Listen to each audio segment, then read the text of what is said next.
Hi friends, welcome. నేను ఒక చిన్న నాలెడ్జబుల్ వీడియో ఆస్ట్రాలజర్స్గా నేర్చుకునే వాళ్ళకి సలహాలు సూచనలు చాలామంది చాలా అద్భుతంగా చెప్తూ ఉంటారు. జనరల్గా వాళ్ళకి తెలుసో తెలియకో అంటే ఒక గ్రహస్థితి అనుసారం వాళ్ళు ఇచ్చే సలహాలు చాలా అద్భుతంగా ఉంటాయి. నేను చాలాంటి వ్యక్తులను కూడా చాలామందిని చూశాను.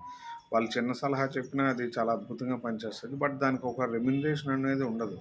నేను ఒక చిన్న చెప్పాలంటే మన తెనాలి రామకృష్ణ గారి కథలో అమ్మవారి జ్ఞానాన్ని, ధనాన్ని ఇస్తే రెండిటిని కలిపి ఆయన తీసుకొని ఒక పాయసం రూపంలో తాగితే, తాగిన ఆయనకి ఆయన జ్ఞానంతో ఎవరిని మెప్పిస్తే ఈ 2 కూడా ఫుల్‌ఫిల్ అవుతాయనే విషయం క్లియర్‌గా ఉంటది ఆ కథలో. ఆ కథను మీరు గమనించండి. కాళికాదేవి స్వయంగా ఇచ్చిన విద్యని ఆయన ఎక్కడ కూర్చొని చేయాలన్నా ఆయనకి ధనం వచ్చేదేమో.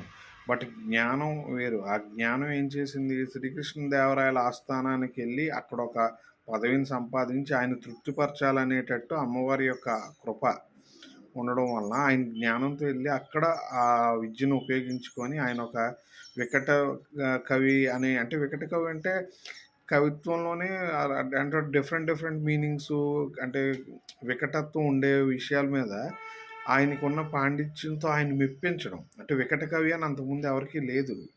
విభీషణులు అని చెప్పి ఎంటర్టైనర్స్ ఉండేవారు, కానీ వికట కవి కవిత్వంలోనే ఒక చాతుర్యం ఉండే విద్య అనమాట. అంటే స్వయంగా కాళికాదేవి ఇచ్చే కూడా ఆయనకు ఒక రాజు అవసరం ఉంటుంది.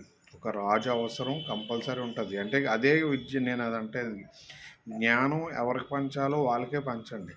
పంచే లేకపోతే మీరు ప్రాక్టీస్ చేసి ఒక అద్భుతమైన ఒక రాజుని ఎంచుకొని ఆ రాజు దగ్గరికి వెళ్ళే ప్రయత్నం చేయండి. వన్స్ అక్కడికి మీరు రీచ్ అయితే మీ జ్ఞానానికి తగ్గ విలువ వస్తుంది. అమ్మవారి కటాక్షం దొరుకుద్ది. ఇప్పుడు నేను అంటే వేరే ఆస్ట్రాలజర్స్ కోసం మాట్లాడను, కానీ ప్రముఖుల నాయకుల్ని వీళ్ళకి అంటే సినిమా వాళ్ళకి అన్నీ చేస్తేనే వేణుస్వామి గారు ఆ స్థాయికి వచ్చారు. మిగిలిన వాళ్ళు కూడా చేసి ఉండొచ్చు, వచ్చి ఉండొచ్చు, కానీ మెజారిటీ ఎలాగొచ్చింది, మెజారిటీ అనేది ఇలాగే వచ్చింది. ఇలాగా మనం ఆయన చేస్తున్న సెలబ్రిటీ పూజల వల్లనే వచ్చింది.